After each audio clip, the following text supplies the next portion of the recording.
Tadej Pogačar, évidemment candidat à une troisième victoire, tout comme Remco Evenepoel qui portera donc le dossard numéro 21, le champion du monde contre le double champion olympique. Beaucoup de supporters, évidemment, Remco Evenepoel est pratiquement à domicile. Et voici donc ce parcours presque immuable, hein. On part de Liège, on va à Bastogne et à part la côte de Saint-Roch, il y avait quand même la côte de la Baraque Fréture, hein, pas répertoriée, mais il a fallu se la farcir. Et puis demi-tour, et via, attention, le col de Haussy, à présenter comme le col le plus difficile de Belgique, le Mont-le-Soie, la trilogie, évidemment, qui va nous emmener vers deux côtes de transition avant la fameuse redoute, la côte des Forges, la Roche-au-Faucon et la plongée sur Liège. 252 km pour une épreuve qui offre une dénivelée de 4097 mètres positifs. Et nous voici avec les 12 coureurs de tête. Avantage 5 minutes 38 secondes d'avance sur un peloton qui est emmené par un homme de l'équipe de Evenepoel et un homme de l'équipe de Pogačar. Les sacrifiés, c'est le petit Gelders et le grand Langen. Ah bah voilà ce que fait Jungels. Jungels qui sort. Jungels qui attaque. Le vainqueur de l'édition 2018 à l'attaque. Ça veut donc dire, Cyril, que l'homme qui se trouve là a marqué l'histoire parce que c'est le dernier vainqueur à Anse. Hein. Ah oui. Ouais. Mais voilà, ça c'est intéressant. En plus, on l'a dit tout à l'heure, une équipe qui va pas s'appuyer sur un seul leader, donc elle peut perturber un petit peu les plans. Voilà, le match pour l'instant est lancé et je pense qu'il faut, pour moi, ce serait bien qu'il y ait d'autres équipes qui viennent dans cette tactique, essayer de perturber un petit peu les plans de cette équipe UAE et indirectement de l'équipe de Remco Evenepoel, puisqu'on semble opter pour la même tactique pour l'instant. Attention, ça bouge chez Ineos. Foss est sorti. Foss est sorti pour refaire le coup des Uno X sur la flèche wallonne là. Ah, c'est pas une fausse information. Hein. Ah non, Tobias Foss. Ah oui, ça si Foss revient sur Jungels à eux deux. On a vu ce mouvement, mais on n'a pas plus d'informations sur Tobias Foss. Donc ça va être assez intéressant de voir ce qu'il en est. Voilà. Et il est revenu comme une fusée. Ouais. La fusée norvégienne. Et là, il va être sympa de voir ce qui se passe maintenant. Deux champions nationaux, on voit ça à leur liseré aussi. Hein. Ouais. Et ça rebouge encore avec les coureurs. Brenner. Et Alaphilippe.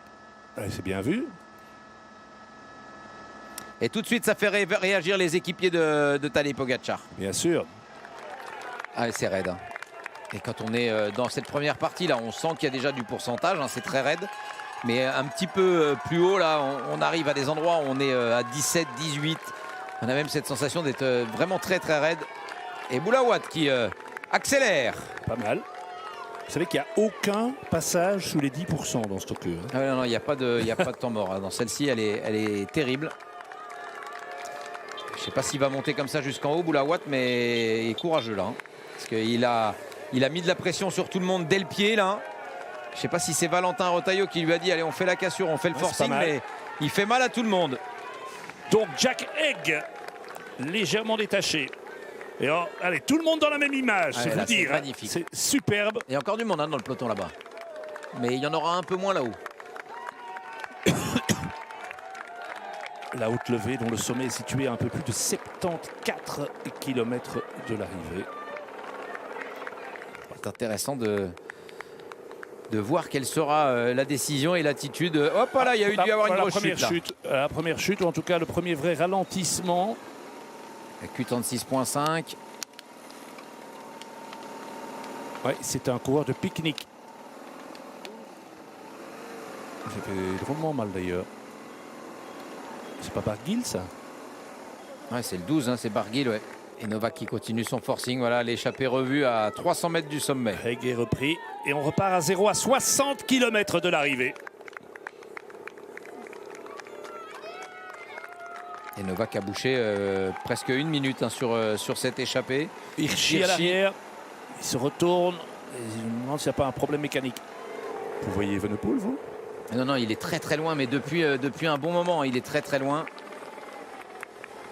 Et c'est beaucoup trop loin. Hein. Ouais, en tous les cas, au pied, même si on sait qu'il y a vent défavorable, c'est un petit peu loin. Mais après, on va essayer de le voir là. Avec cette caméra, toujours pas. Oh là là. Non, il est là. Oh là là. Et il est tout seul. Ouais. Et il est tout seul. Il y a Ilan Van Wilder un tout petit peu après. Ouais, mais enfin, il est... Oh là là là là. C'est très très loin, alors que Novak s'est relevé. Ouais, mais regardez, ça lui impose un effort dans le pied qu'il ne devrait pas faire. On est tout à fait d'accord. Exactement. Pidcock toujours là.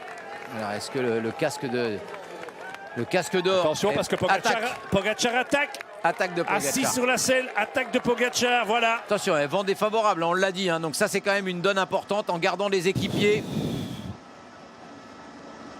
Ben évidemment, on lui a dit Evenepoel est beaucoup trop loin. Il est là en bas de l'image. Donc pour avoir une chance quand même de suivre Pogačar, il faut être dans sa roue. Hein. Ouais, mais avec ce vent défavorable, le fait que ça reste bien uni derrière, faut bien rester au contact, ce qui peut être assez intéressant maintenant. Mais il est trop loin. Il peut faire la même chose en étant plus près, ce qui le rassurerait un petit peu. Et Pogačar qui est parti dans cette ascension avec la confirmation que nous avons eue de Axel Merckx tout à l'heure, c'est qu'on est bien vent défavorable. Et Benili qui fait l'effort avec Pidcock, c'est vrai. Je crois que c'est Pidcock qui est sorti avec Ciccone, avec Schielmoz, à la Philippe à la bascule. Et c'est là qu'il faudrait que Remco soit pas loin. Barré et Ney sont très bien. Et là, l'écart est trop grand. Van Lietveldt. Et puis il va y avoir du monde dans la roue. Il n'y a pas les coureurs de IF qui vont le relayer. Hein. Aïe. Ah, le placement au pied lui aura quand même joué des tours. Oui, c'est de toute façon de l'énergie. On a dû lui dire que Remco était très très loin. Voilà, le groupe se reconstitue. Le groupe Remco est rentré, mais maintenant il ne faut pas se retrouver intercalé et piégé. Donc il faut garder les treks avec. Hein.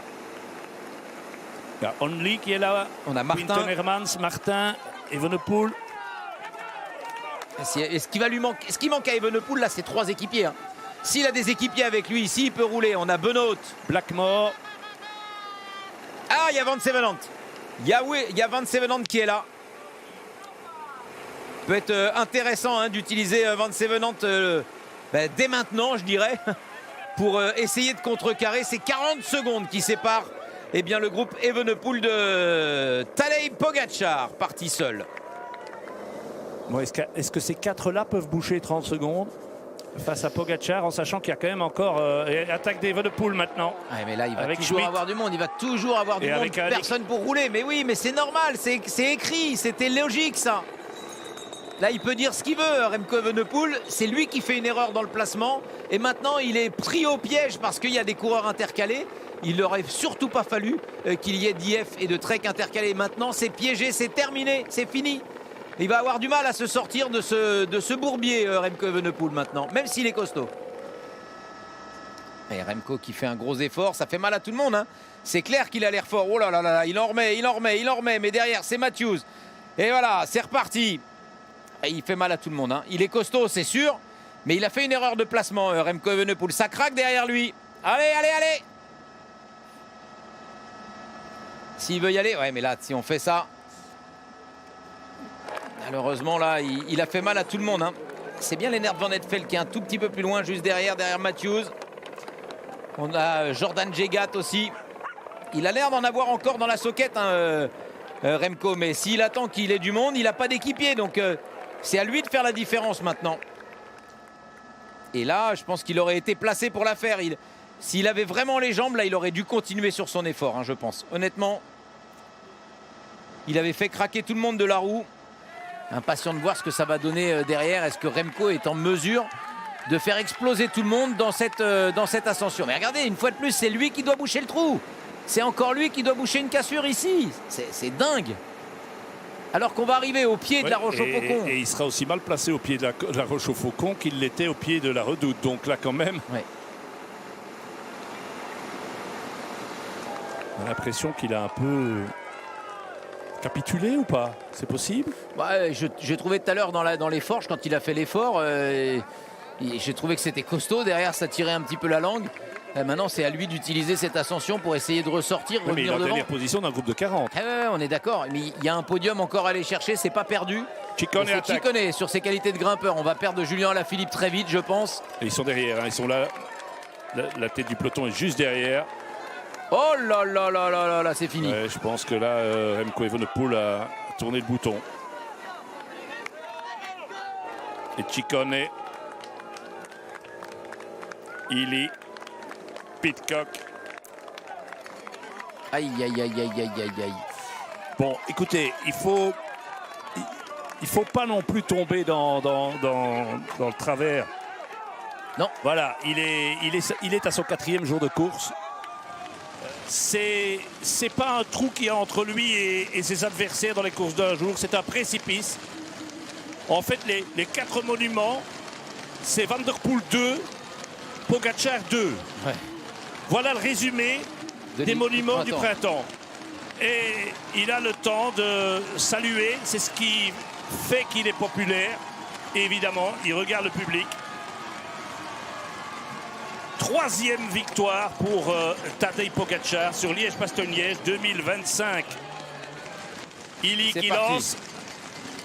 Ciccone le déborde. Ouais, il n'y a pas grand-chose. Hein. Ça va être une belle 2e place pour l'Italien. Bravo, Ciccone. 2e, c'est presque une victoire hein, dans l'autre monde. Ouais, Ciccone, 3e, Illy. Et la 4e place, Neis est devancé par, je pense, un coureur de XDS, c'est ça? Astana, j'aurais dit. Ouais. Donc ça nous fait quand même une 5e place pour Thibaut Neis. Ça, c'est bien. Ouais. Bravo.